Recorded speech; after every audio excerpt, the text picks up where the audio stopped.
नमस्कार प्रिय विद्यार्थियों, आज हम पढ़ रहे हैं बीए द्वितीय वर्ष इतिहास के दूसरे प्रश्न पत्र में भारतीय राष्ट्रीय कांग्रेस की श्रृंखला में आज हम पढ़ रहे हैं कांग्रेस की स्थापना का प्रथम चरण या उदारवादी चरण।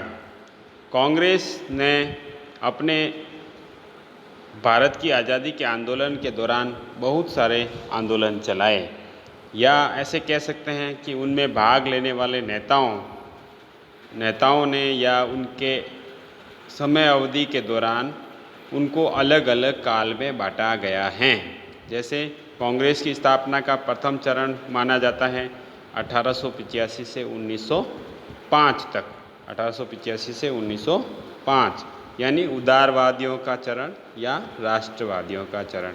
फिर कांग्रेस की स्थापना का एक दूसरा चरण, स्थापना के बाद जो दूसरा चरण आता है वह है 1905-06 से 1919 तक कांग्रेस का उग्रवादी या अति राष्ट्रवादी युग। उसके बाद आता है 1919 से 1947 भारत की आज़ादी तक कांग्रेस का गांधीवादी युग या गांधीवादी चरण। तो कांग्रेस की स्थापना के बाद जो कांग्रेस का प्रथम चरण है वो माना जाता है 1885 से 1905। इसे शुरुआती चरण कहते हैं, या इस समय उदारवादियों का अधिक प्रभाव था तो इसे उदारवादी चरण भी कहते हैं। उदारवादियों को राष्ट्रवादियों के नाम से भी जाना जाता है। इस दौरान जो प्रमुख नेतृत्वकर्ता कांग्रेस के जो थे वह थे दादा भाई नौरोजी, मुख्यतः फिरोज शाह मेहता, दीनशाह वाचा, व्योमचंद्र बनर्जी, एस.एन. बनर्जी, रास बिहारी घोष, आर.सी. दत्त, बदरुद्दीन तैयबजी, गोपाल कृष्ण गोखले, पी.आर. नायडू, आनंद चार्लू, पंडित मदन मोहन मालवीय इत्यादि नेताओं को उदारवादी नेता कांग्रेस के कहा जाता है। परीक्षा में ये अक्सर पूछा जाता है कि 5 या 4 उदारवादी नेताओं के नाम लिखिए, तो इनमें से कोई भी आप लिख सकते हो, चाहे व्योमचंद्र बनर्जी लिखो या दादा भाई नौरोजी या सैयद बदरुद्दीन तैयबजी, जॉर्ज यूले जो अंग्रेज भी थे, इस तरह से। तो कांग्रेस के स्थापना से यानी 1885 से 1905 तक कुछ प्रमुख अधिवेशन हुए। हर साल कांग्रेस का एक वार्षिक अधिवेशन होता है, वो होता है दिसंबर के महीने में यानी साल के अंत में। जो अधिवेशन हुए उसकी प्रमुख विशेषताएं या उनमें अध्यक्ष कौन थे, कौन सा अधिवेशन कौन सी जगह पर हुआ यानी कौन से साल में कौन सी जगह पर हुआ यानी किस शहर में हुआ, उसमें और कोई ख़ास विशेषता है तो उसके बारे में हम जानने का प्रयास करते हैं। जैसे कांग्रेस का प्रथम अधिवेशन कहाँ हुआ? बम्बई में हुआ 1885 में। इसी जगह कांग्रेस की स्थापना हुई। उस समय प्रथम अधिवेशन के अध्यक्ष कौन थे? W.C. बनर्जी यानी व्योमचंद्र बनर्जी। ये भी आपको याद करना है कि कांग्रेस के प्रथम अधिवेशन में कितने प्रतिनिधियों ने भाग लिया, तो आपको ध्यान रखना है वो प्रतिनिधि थे 72। फिर कांग्रेस का अगला अधिवेशन हुआ 1886 में कलकत्ता में। उसकी अध्यक्षता किसने की? दादा भाई नौरोजी ने। ये प्रथम गैर हिंदू अध्यक्ष थे। दादा भाई नौरोजी फारसी धर्म से या पारसी संप्रदाय से संबंध रखते थे, तो प्रथम गैर हिंदू अध्यक्ष कौन थे? दादा भाई नौरोजी। आपको ये भी याद रखना है कि दादा भाई नौरोजी ने कुछ बाद के अधिवेशनों की अध्यक्षता भी की हैं, जिनकी हम आगे पढ़ने का प्रयास करते हैं। 1887 में कांग्रेस का अधिवेशन हुआ मद्रास में। उसकी अध्यक्षता किसने की? बदरुद्दीन तैयबजी ने, सैयद बदरुद्दीन तैयबजी, जो प्रथम मुस्लिम अध्यक्ष थे कांग्रेस के। फिर 1888 में इलाहाबाद में कांग्रेस का जो अधिवेशन हुआ उसकी अध्यक्षता एक अंग्रेज अधिकारी जॉर्ज यूले ने की, जो प्रथम अंग्रेज था जिसने कांग्रेस की अध्यक्षता की। फिर 1889 में बम्बई अधिवेशन की अध्यक्षता की सर विलियम वेडरबर्न, जो दूसरा अंग्रेज था जिसने कांग्रेस की अध्यक्षता की। फिर 1890 में कांग्रेस का अधिवेशन हुआ था कलकत्ता में। अधिवेशन की अध्यक्षता किसने की? फिरोज शाह मेहता। फिर 1891 में नागपुर का अधिवेशन हुआ कांग्रेस का, अध्यक्षता की आनंद चारलू। फिर 1892 में इलाहाबाद में कांग्रेस का अधिवेशन हुआ, अध्यक्षता की व्योमेश चंद्र बनर्जी ने। फिर 1893 में 93 में लाहौर में कांग्रेस का अधिवेशन हुआ, उसकी अध्यक्षता की दादा भाई नौरोजी ने। 1894 में मद्रास में कांग्रेस का अधिवेशन हुआ, उसकी अध्यक्षता की अल्फ्रेड वेब ने। फिर 1895 में पूना में कांग्रेस का अधिवेशन हुआ, उसकी अध्यक्षता की सुरेंद्र नाथ बनर्जी ने, जो कांग्रेस के शुरुआती चरण के प्रमुख नेता थे, जिन्होंने 1895 में पूना में हुए कांग्रेस के अधिवेशन की अध्यक्षता की। फिर 1896 में कलकत्ता में कांग्रेस का जो अधिवेशन हुआ, उसकी अध्यक्षता की M.A. सयानी ने। 1896 में कांग्रेस के अधिवेशन की अध्यक्षता M.A. सयानी। फिर 1897 में 1897 अमरावती कांग्रेस के अधिवेशन हुआ, उसकी अध्यक्षता की M.C. शंकरन ने।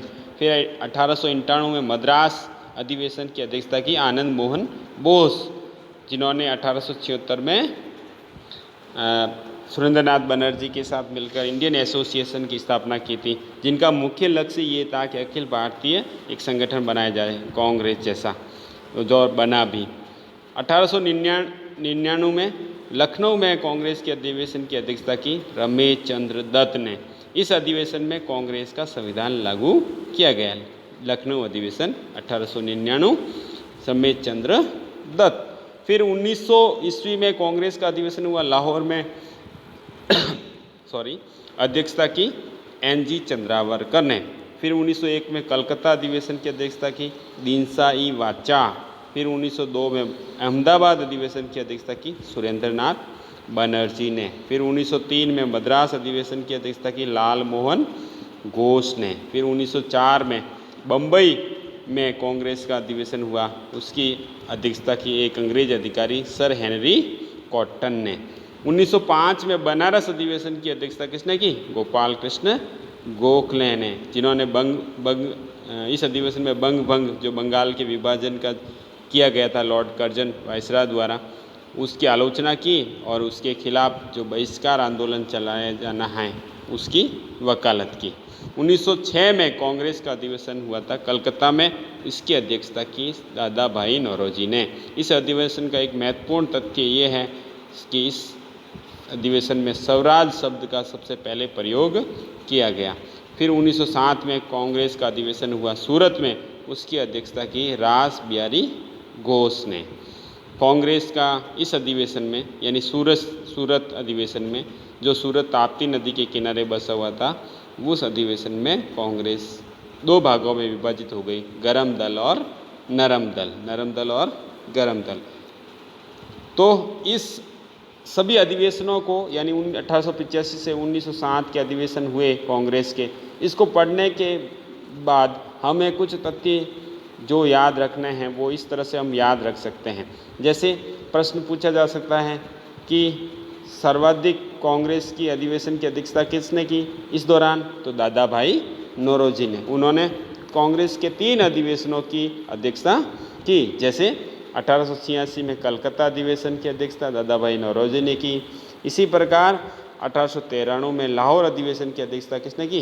दादा भाई नौरोजी ने। इसी प्रकार 1906 के कलकत्ता अधिवेशन की अध्यक्षता किसने की? दादा भाई नौरोजी ने। तो एक चीज़ तो ये। इसी तरह व्योमेश चंद्र बनर्जी ने कांग्रेस के 2 अधिवेशनों की अध्यक्षता की। एक तो सबसे पहले अधिवेशन की अध्यक्षता की किसने? व्योमेश चंद्र बनर्जी, WC बनर्जी, 1885 में कांग्रेस का पहला ही अधिवेशन उसके, और दूसरा उसके बाद उन्होंने किया था 1892 का इलाहाबाद अधिवेशन की अध्यक्षता की थी। ये आपको याद रखना है। इसी तरह सुरेंद्र नाथ बनर्जी ने भी कांग्रेस के 2 अधिवेशनों की अध्यक्षता की। एक तो पहला 1895 का पूना अधिवेशन, दूसरा 1902 का अहमदाबाद अधिवेशन की अध्यक्षता किसने की? सुरेंद्र नाथ बनर्जी ने। ये आपको ध्यान रखना है। इसके अलावा कांग्रेस के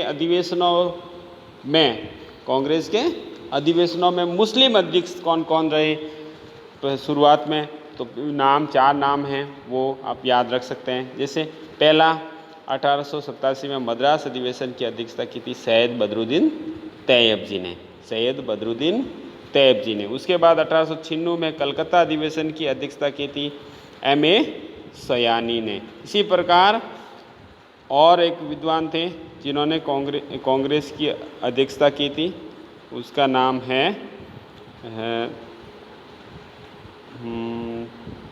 ये तो दो ही नाम अभी याद आ रहे हैं, उसके बाद में तो बहुत सारे कांग्रेस के अधिवेशनों की अध्यक्षता की, जिसमें वो है मौलाना अबुल कलाम आज़ाद, मौलाना अबुल कलाम आज़ाद। इस तरह से आप याद कर सकते हैं।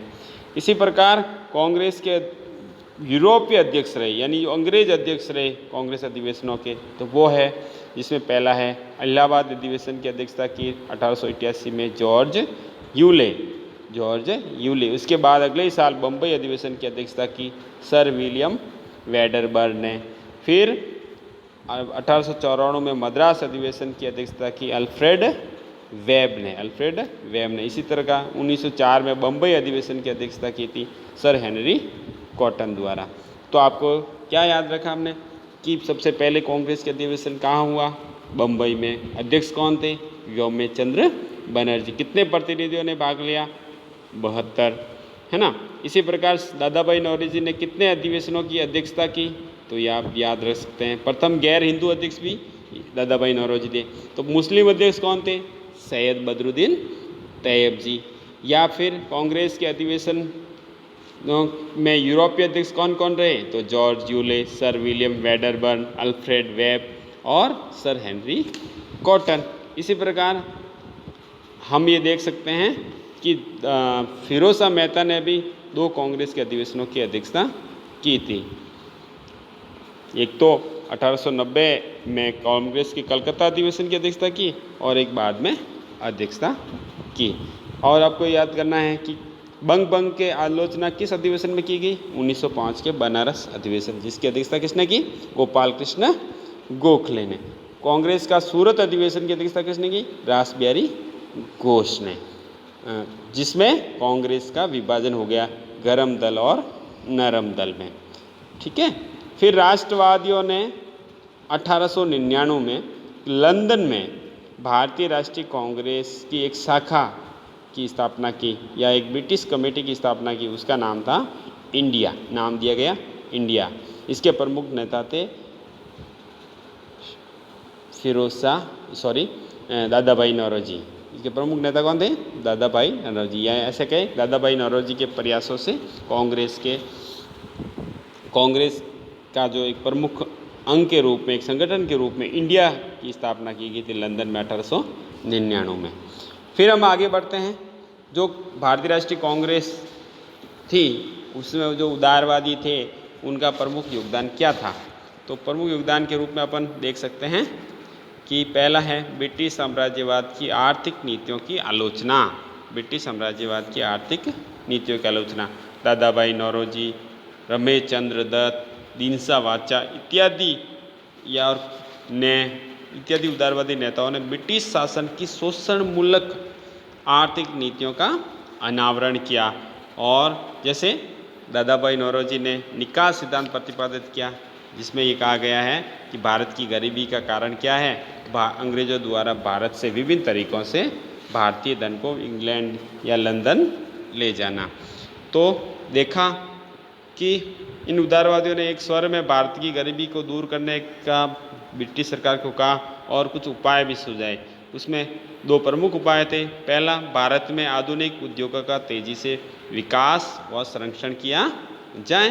दूसरा, भारतीय उद्योगों को बढ़ावा देने के लिए स्वदेशी वस्तुओं का प्रयोग किया जाए और विदेशी वस्तुओं का बहिष्कार किया जाए। इसके अतिरिक्त इन्होंने आर्थिक नीतियों की आलोचना में कहा कि ब्रिटिश सरकार भू राजस्व को कम करे, नमक कर का उन्मूलन करे, बागान श्रमिकों की दशा सुधारे, सैनिक खर्च में कटौती कर कल्याणकारी कार्यों में खर्च किया जाए। तो उदारवादियों का प्रमुख योगदान है ब्रिटिश साम्राज्यवाद की आर्थिक नीतियों की आलोचना, जो ब्रिटिश हित में थी और अब भारत के खिलाफ थी, उनकी आलोचना की। दूसरा, व्यवस्थापिका संबंधी योगदान दिया और संवैधानिक सुधार का पक्षधर लिया। जैसे खासकर 1892 के भारत परिषद अधिनियम को ब्रिटिश सरकार द्वारा पारित करने का प्रमुख कारण ये था कि उदारवादियों की लंबे समय से मांग थी कि संवैधानिक सुधार किए जाएं और भारतीयों को स्वशासन दिए जाएं। उनकी संवैधानिक मांगों का क्या थी? परिषदों का विस्तार किया जाए और इनमें भारतीयों की भागीदारी बढ़ाई जाए, परिषदों में सुधार व अधिक अधिकार देना, खासकर आर्थिक विषयों पर। फिर तीसरा जो प्रमुख है, सामान्य प्रशासन की सुधार हेतु उदारवादियों ने प्रयास किए। कुछ सामान्य प्रशासन में सुधार के लिए उदारवादियों ने कुछ कहा, जैसे कुछ मांगे थे ब्रिटिश सरकार से। पहली मांग, सरकारी सेवाओं के भारतीयकरण की मांग, यानी सरकारी सेवाओं में भारतीयों की नियुक्ति की जाए, अंग्रेज अधिकारियों की तुलना में अधिक नियुक्ति की जाए। दूसरा, न्यायपालिका का कार्यपालिका से पृथक्करण किया जाए। शुरुआत में कलेक्टर जो कार्यपालिका के रूप में काम करते थे, वही दीवानी प्रशासन के साथ साथ दीवानी न्याय भी करते थे। तो इन्होंने कहा कि न्यायपालिका को कार्यपालिका से पृथक किया जाए, न्यायिक प्रणाली में सुधार किया जाए। ब्रिटिश आक्रामक विदेश नीति की आलोचना भी इन्होंने की। खासकर ब्रिटिश सरकार ने बर्मा का अधिग्रहण किया या अपने उसमें मिलाया राज्य में, अफगानिस्तान पर आक्रमण किया या उत्तर पूर्व में जनजातियों का दमन किया। तो ब्रिटिश विदेश नीति जो आक्रामक थी उसकी आलोचना की। पांचवा, विभिन्न कल्याणकारी मदों जिसमें स्वास्थ्य, स्वच्छता, अकाल राहत, शिक्षा, कृषि इत्यादि में अधिक व्यय किया जाए, यानी लोक कल्याणकारी कार्यों में अधिक व्यय किया जाए, न कि सैन्य कार्यों में, यानी सैन्य खर्च में कटौती की जाए। फिर उदारवादियों ने ब्रिटिश सरकार से कहा कि मजदूरों का प्रजातीय उत्पीड़न और अत्याचार का उन्मूलन किया जाए और लोगों के चौथा था जो बड़ा था, दीवानी अधिकारों की सुरक्षा की जाए। ब्रिटिश सरकार द्वारा दीवानी अधिकारों की सुरक्षा, इसके अंतर्गत विचार अभिव्यक्ति करने, स्वतंत्रता संगठन बनाने, प्रेस की स्वतंत्रता, भाषण की स्वतंत्रता के मुद्दे सम्मिलित थे।